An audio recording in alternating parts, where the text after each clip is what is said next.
₹32 को दो भागों में इस प्रकार उधार दिया जाता है कि पहले भाग को 6% वार्षिक दर पर और दूसरे भाग को 8% वार्षिक दर पर उधार दें तो कुल वार्षिक ब्याज ₹216 बनता है। तो 6% वार्षिक दर पर कितना धन उधार दिया था, तो जो उधार दी हुई कुल धन है हमारे पास में यहाँ पे वो ₹32 है। अब ₹32 में से पहले भाग को कितना, पहले भाग यहाँ कितना धन उधार दिया, दूसरे भाग में कितना दिया, ये अब हमें नहीं पता। तो ठीक है कि हम लोग दो, पहला जो हमने पिछले क्वेश्चंस करे थे उसमें हम लोगों ने देखा था कि भाई जिससे ज्यादा लेना वो हम लोग ले सकते हैं, लेकिन यहाँ पर प्रॉब्लम ये है हमारे सामने कि मान लिया दूसरे भाग से 2% हमें ज्यादा लेना है। अब ये 2% ज्यादा जो हम लेंगे वो किस धन का लेंगे, तो 3200 का तो लेना नहीं, क्योंकि 3200 तो पहला और दूसरा दोनों भाग मिलाकर है हमारा यहाँ पे। तो किस भाग का 2% अधिक लेंगे हम लोग, तो 2% अधिक कितना बैठेगा ये हम लोग कैलकुलेशन यहाँ नहीं कर सकते। तो यहाँ पहले हम लोग अधिक वाला हिस्सा नहीं निकाल लेंगे। अब हम लोग यहाँ पे पहले क्या करते हैं, जो दोनों में समान लेना है वो निकालते हैं। तो हम लोग 8% को, इसको कहते हैं हम लोग 6% और जमा 2% हम लोग इसको बोलेंगे यहाँ से। तो 6% पहले धन का भी लेना, पहले भाग का भी लेना है, 6% दूसरे भाग का भी लेना। तो अब हम लोग क्या करेंगे, 3200 का जो लेते हैं, पहला भाग हो या दूसरा भाग हो, तो दोनों का मिलाकर हमें 6% लेना, मीन्स पहले भाग का भी और प्लस दूसरे भाग का भी मिलाकर 6% हम लोग ले लेते हैं। तो पहला भाग और दोनों दूसरा भाग जो मिला के है वो है हमारा ₹32 दोनों मिलाकर। तो इसका जो 6% हमारे यहाँ बैठेगा, तो बटे करेंगे यहाँ से, तो ये बैठ गया है हमारे पास में ₹192। तो ₹192 पहले भाग और दोनों भाग दोनों से आ गया है 6% के हिसाब से। अब जो कुल हमें जो ब्याज लेना था वो लेना था हमें ₹216 में से 192 हमारे पास आ चुका है। तो अब हमारा जो ब्याज लेना रह गया है वो ₹24 रह गया है। अब ये ₹24 जो ब्याज हम लोग लेंगे वो पहले भाग से तो लेना नहीं, क्योंकि पहले भाग से तो 6% लेना था, वो 6% पहले भाग का तो 6% आ चुका है हमारे पास में यहाँ पे। अब दूसरे भाग से लेना था हमें 6% और 2%, तो दूसरे भाग का 6% तो आ चुका, तो दूसरे भाग का भी 6% हम लोग ले चुके हैं यहाँ से। तभी तो हमने 3200 का 6% निकाला, मीन्स पहले भाग और दूसरे भाग दोनों का एक साथ मिलाकर हमने 6% निकाल दिया यहाँ से। अब 2% जो बच गया है वो केवल दूसरे भाग का बचा है यहाँ से। तो दूसरे भाग का 2%, तो दूसरे भाग का 2% जो हम लेंगे वो आता है अब यहाँ ₹24, क्योंकि ₹24 जो एक्स्ट्रा आया है वो दूसरे भाग से आना है और वो आना है 2% के हिसाब से। तो 2% का मतलब कहता है ₹100 पे ₹2 ब्याज है, तो ₹24 ब्याज जो हमारा बनेगा वो कितने रुपए पे बनेगा, तो इसका मतलब क्या है, वो 12 गुना हमारा 2 से 24 हो रहा है, 12 गुना हमारा यहाँ पे। तो इसका मतलब जो 100 पे था ये हमारा, तो 100 का अगर हम लोग 12 गुना कर देंगे यहाँ से, तो ये धन बन जाएगा हमारा 1200। तो मीन से ₹1200 का अगर 2% निकालते हैं तो ₹24 हमारा आता है। तो जो दूसरा भाग है, जो उधार दिया गया है दूसरे भाग का धन, तो वो धन है दूसरे भाग का हमारा यहाँ 1200। तो पहले भाग का जो धन रहेगा अब यहाँ पे, क्योंकि पहला भाग और दूसरा भाग दोनों मिलाकर हमारे पास 3200 है, तो 3200 में से माइनस कर देता हूँ यहाँ से। तो 3200 में से माइनस करेंगे तो दो, पहला भाग रह जाएगा हमारे पास में यहाँ 2000। तो उसमें पूछा था 6% वार्षिक दर पर, 6% वाला है मतलब पहला भाग, पहला भाग है हमारे पास आंसर 2000। तो कहने का मतलब है इस क्वेश्चन में कि हमारे पास में एक लेना था हमें 6% और एक लेना था हमें 8%। तो दो तरीके होते हैं हमारे पास, या तो अधिक ले लो पहले, या पहले जो सामान है वो ले लो। तो अधिक अगर लेंगे तो 2% अधिक कितना बैठेगा ये हम लोग नहीं निकाल सकते, क्योंकि दूसरा भाग कितना है ये हम लोग को नहीं पता। तो इन क्वेश्चनों में हम लोग क्या करेंगे, जो दोनों जगह समान है, तो पहले भाग का 6% यहाँ भी है, पहले भाग का दूसरे भाग का 6% यहाँ भी है, 8% को 2% छोड़ देंगे। तो हम लोग इन क्वेश्चनों में पहले जो समान है वो ले करेंगे यहाँ से ब्याज का। जो नेक्स्ट क्वेश्चन पे देखते हैं, ₹48 को दो भागों में 12% वार्षिक दर पर और 10% वार्षिक दर पर इस प्रकार उधार दिया जाता है कि 3 वर्ष बाद कुल इतने रुपए ब्याज मिले। तो अगर 3 वर्ष बाद कुल हमारा जो ब्याज मिलता है वो ₹6372 मिलता है, तो ब्याज कितना बैठा है, कुल धन मिला है ₹6372, तो ब्याज कितना बैठा। तो इसमें से अब हम लोग यहाँ से ₹48 माइनस कर लेते हैं यहाँ से। तो यहाँ से ₹48 अगर हम लोग माइनस कर दे इसमें से, तो ये हमारे पास में बैठ जाएगा ₹1572। तो अब आ गए ₹1572 ब्याज आ गया है, और ये ब्याज भी आया है 3 वर्ष का। तो 3 वर्ष का जो ब्याज बैठा है वो 1572 रुपये बैठ गया, क्योंकि ये जो था 16,6372 रुपये, ये था हमारा मिश्र धन। कुल धन इतना मिलता है, तो मूलधन 4800 हमने घटा दिया, तो 1572 रुपये 3 वर्ष का ब्याज हो गया। तो 1 वर्ष का जो ब्याज बैठता है हमारा, वो बैठता है यहाँ से 524 रुपये। तो 1 वर्ष का ब्याज हमारा 524 रुपये आता है। अब वो आया कैसे है? 4800 रुपये से आया है। कैसे? एक भाग को हमने 12% पे दिया था और दूसरे भाग को इसमें से कुछ धन हमने 10% पे दिया था। अब 4800 में से 12% पे कितना दिया, 10% पे कितना दिया, ये हम लोग नहीं जानते। तो अब हम लोग दो तरीके से क्वेश्चन को सॉल्व कर सकते हैं। तो यहाँ है 10% और यहाँ है हमारे पास 12%। तो 12% का मतलब 2% अधिक, तो 2% या तो अधिक निकाल लो पहले। लेकिन अधिक अगर हम लोग 2% अधिक जो हमने दिया है, 2% अधिक कितने रुपए का ब्याज, 2% अधिक पर जो ब्याज बैठेगा वो कितने रुपए, ये हम नहीं निकाल सकते, क्योंकि पहला जो हमने ये हिस्सा दिया है 4800 में से पहला कितना धन उधार दे रखा है ये हमें नहीं पता, ना दूसरा पता। तो इसलिए हम लोग अधिक वाला निकाल सकते हैं, यहाँ से अधिक नहीं निकलेगा। तो अब हम लोग पहले नंबर पे क्या करते हैं, जो पहले हिस्सा दूसरा हिस्सा जिसमें जो दोनों में समान दे रखा ब्याज हमने वो निकालते हम लोग, मीन्स 10%, 10%। तो पहले भाग से भी हम लोग 10% लेते हैं और दूसरे भाग से भी हम लोग 10% लेते हैं। तो 10% जो ब्याज बैठता है वो हमारे 4800 रुपये का वो ब्याज बैठ जाता है। गुना 10 कर देंगे अगर हम लोग यहाँ से, तो वो बैठ जाता है हमारा 480 रुपये। तो 480 रुपये ब्याज बैठ गया। अब वो पहले भाग से लिया ही हमने दूसरे तक, क्योंकि अब ये 48 रुपये पहला और जमा दूसरा दोनों भाग है हमारे यहाँ। तो दोनों भाग से 10% आ गया, 4800 रुपये हमारे पास। तो कुल ब्याज जो था वो था हमारे पास में 524 रुपये हमारा था। तो जो अब ब्याज आना रह गया है हमारे पास में, वो केवल 44 रुपये ब्याज आना रह गया। अब वो पहले भाग से लेना है दूसरे भाग से। तो पहले दूसरे भाग से था 10%, तो दूसरे भाग का 10% तो यहाँ आ गया सारा। अब पहले भाग का था 12% यहाँ पे, अब लिया है केवल पहले भाग का हमने 10% लिया है। तो यहाँ से पहले भाग का जो 10% लिया, तो पहले भाग का 2% रह गया। तो पहले भाग का 2% जो ब्याज है वो बराबर आता है हमारे 44 रुपए के। तो पहला भाग हमारा कितना होना चाहिए, तो पहला भाग कितना होना चाहिए, तो इसको ऐसे कैलकुलेट कर देते हैं हम लोग यहाँ से। तो इसको 2 गुना 2/100 लिख सकते हैं, ऐसे भी बोल सकते हैं हम लोग इसको यहाँ से। और यहाँ 44, तो 2 से काटेंगे इसको 22 बार और 100 इधर चला जाएगा। तो मीन्स पहला जो भाग हमारा आ गया है वो आ गया है 22 रुपये। तो पहला भाग 2200 रुपये है, तो दूसरा जो भाग हो जाएगा वो 4800 में से घटा देंगे हम लोग इसको यहाँ से। तो ये बैठ जाएगा हमारे पास में यहाँ 26 रुपये। तो दूसरा भाग 2600, पहला 2200 और दूसरा 2600। 3000 रुपये को दो भागों में इस प्रकार उधार दिया जाता है कि पहले भाग को 3% वार्षिक दर से 4 वर्ष के लिए। तो इसको ऐसे कर देते हैं, 1 साल का 3%, तो 4 वर्ष का सीधा सा कर देते हैं 12%। तो जो पहला भाग दिया गया है वो 12% का दिया गया है और दूसरा भाग 5% वार्षिक दर से 2 वर्ष का। तो अब हम लोग इसको भी एक साथ कर देते हैं, तो दूसरे भाग का बैठता है हमारा 10%। अब जो कुल ब्याज बैठा है वो 336 रुपये बैठा है। तो सबसे पहले हम लोग क्या करते हैं, समान ले लेते हैं यहाँ से, क्योंकि अधिक जो बैठेगा 12% से दो, पहला है 12% पर, दूसरा भाग है 10%। तो पहला भाग 2% अधिक है, तो अधिक हम लोग ले नहीं सकते, क्योंकि पहला भाग कितना है हम जानते नहीं यहाँ। तो हम टोटल लेते हैं यहाँ से। तो टोटल कैसे लेते हैं, तो 3000 रुपये जो है वो पहला धन और प्लस दूसरा धन दोनों मिला के है। इसका हम लोग क्या ले लेते हैं, यहाँ है हमारे पास में 12% और यहाँ पे है 10%। तो सबसे पहले 10% ले लेते हैं हम लोग इसका। तो ये आ गया हमारे पास में 300 रुपये। 300 रुपये कुल ब्याज आ गया। अब टोटल ब्याज जो था वो था 3600 रुपये, 336। तो 300 रुपये आ चुका है। अब पहले भाग का तो हमारा 12% आ गया, दूसरे भाग का 10%। तो यहाँ पे जो बाकी रह गया है वो दूसरे भाग का रह गया है, सॉरी पहले भाग का 2% ब्याज बाकी रह गया। अब वो रुपए में कितने के बराबर रह गया है, यहाँ से 336, 300 रुपये आया है, तो 36 रुपये हमारा ब्याज रह गया। तो पहले भाग का 2% जो आना चाहिए ब्याज वो 36 आना चाहिए। तो पहला भाग कितना होना चाहिए, तो यहाँ से 2 से काट देंगे, मीन्स 18 बार। तो यहाँ 1800 रुपये बैठ गए यहाँ से, मीन्स प्रतिशत का मतलब 2 जीरो, मतलब 100 होता है यहाँ पे। 100 रुपये पे 2 रुपये ब्याज, तो 36 रुपये ब्याज जो आएगा वो 1800 रुपये पे आ जाएगा हमारे यहाँ पे। तो पहला भाग है यहाँ से, मीन्स 18 गुना, तो 100 का भी 18 गुना कर देंगे हम लोग यहाँ 1800 रुपये। तो पहला भाग 1800 रुपये और दूसरा भाग तो बैठ गया फिर हमारा 1200 रुपये, क्योंकि दोनों मिला के है हमारे पास 3000।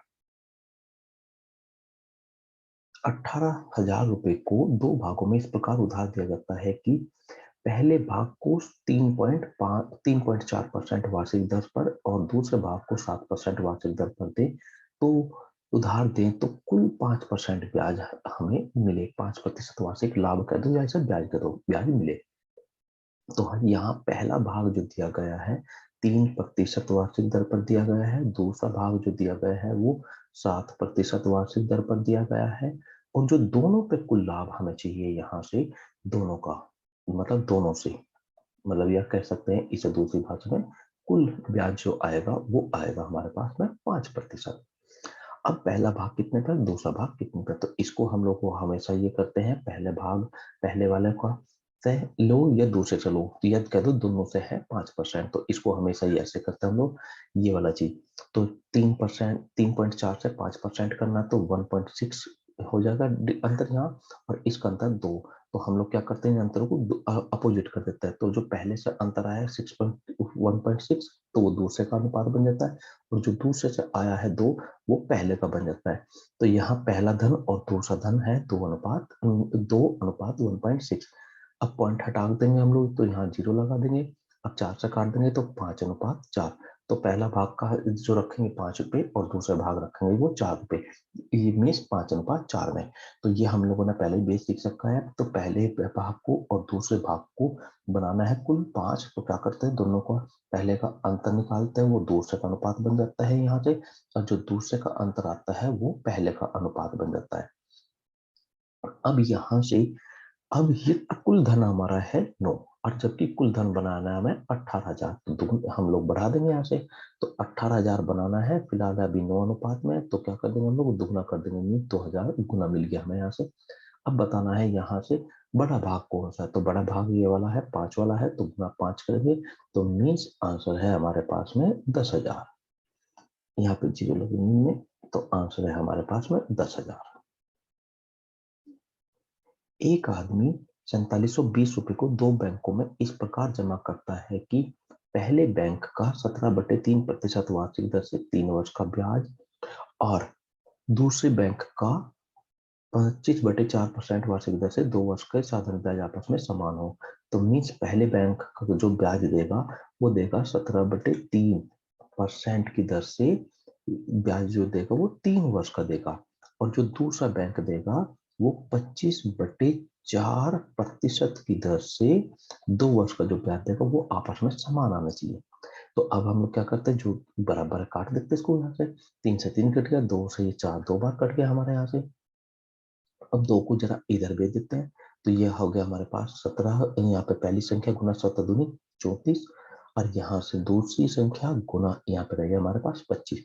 तो पहली संख्या कितनी, दूसरी संख्या कितनी, तो 34 इधर है, 25 इधर है, तो 25 हम लोग इधर कर देंगे और 34 हम लोग इधर कर देंगे, ये बन गया हमारा अनुपात।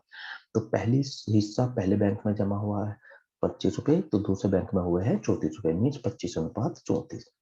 अब ये मिलाकर हमारा जो बैठ गया है कुल धन 25 और 34 मिलाकर, अब ये हमारा बैठ जाता है यहाँ से ये 49 रुपए, सॉरी 59 रुपए।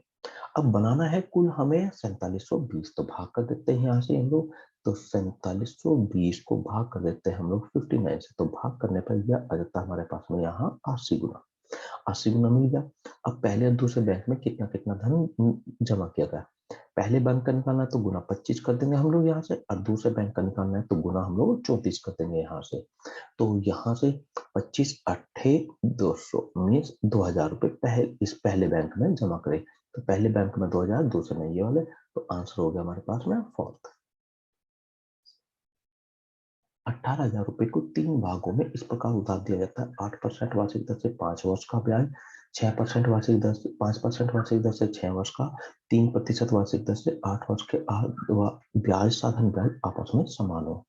तो अब जरा यहाँ से कर देते हैं, पहले पे जरा हमने करा है 8×5 = 40, तो 40% ब्याज, तो पहले बैंक का 40% ब्याज, दूसरे बैंक में 5×6 = 30, तो 30% ब्याज, 100 रुपए अगर जमा करेंगे तो मतलब 30 रुपए ब्याज, और तीसरे बैंक का जो ब्याज है तो 3×8 = 24, तो 24% ब्याज, ये आपस में क्या होने चाहिए, समान होने चाहिए। तो पहले दूसरे बैंक में कितने कितने धन जमा करा, तो इसको 120 का बराबर कर लेते हैं हम लोग, तो यहाँ पे 3 कर लेते हैं, यहाँ पे 4 कर देते हैं और यहाँ पे हम लोग 5 कर देते हैं। तो तीनों बैंकों में जमा किए हुए धनों का अनुपात मीन्स पहली संख्या ऐसी कि 40 की गुणा करके, इसमें 30 की गुणा करके और इसमें 24 की गुणा होकर क्या हो जाए, बराबर आ जाए, क्योंकि हमें साधन ब्याज बराबर लेने थे। तो कुल हमारा जो ब्याज बैठ गया यहाँ पे, वो धन बैठ गया है वो 12 रुपए।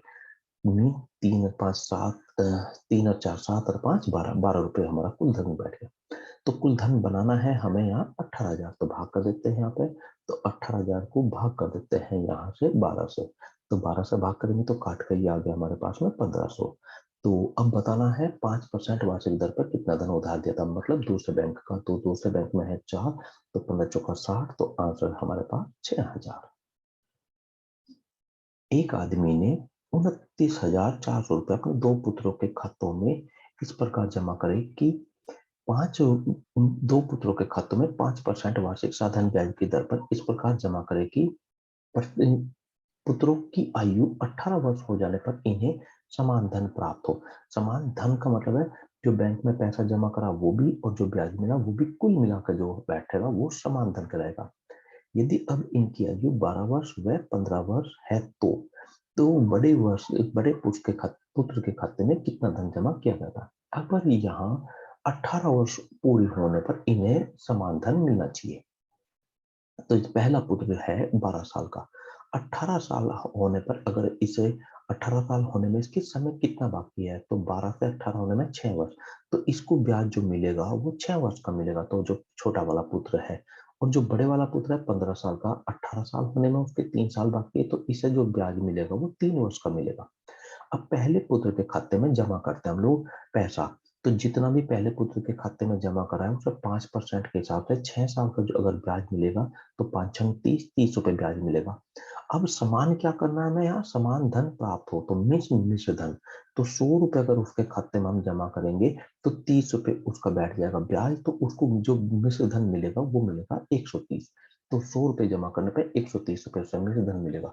तो इस बार हम लोग यहाँ पे लिखेंगे 130 मिश्र धन, क्योंकि पिछले क्वेश्चन में जो था वो था यहाँ साधारण ब्याज। तो इसलिए 100 रुपए अगर हम जमा करेंगे तो यहाँ पे जो ब्याज मिलेगा तो 5 8 पंजे 40, तो 40 क्या लिखा था हमने यहाँ, ब्याज, क्योंकि ब्याज समान करना था हमें यहाँ पे। तो इस बार हमें मिश्र धन समान करना है, तो इसलिए समान करना, यहाँ पे समान धन प्राप्त हो, मतलब समान धन कौन सा, मिश्र धन, जो उन्हें कुल 18 साल पूरा होने पर बैंक से पूरा पैसा मिलेगा। पूरा का मतलब है जो जमा किया था वो भी और जो हमारा ब्याज बैठा वो भी, कुल मिलाकर। तो 1,900 रुपए का 130 रुपए उसे मिलेंगे। 30 रुपए ब्याज, 100 रुपए जमा कर रखे, क्योंकि परसेंटेज का मतलब होता है 100।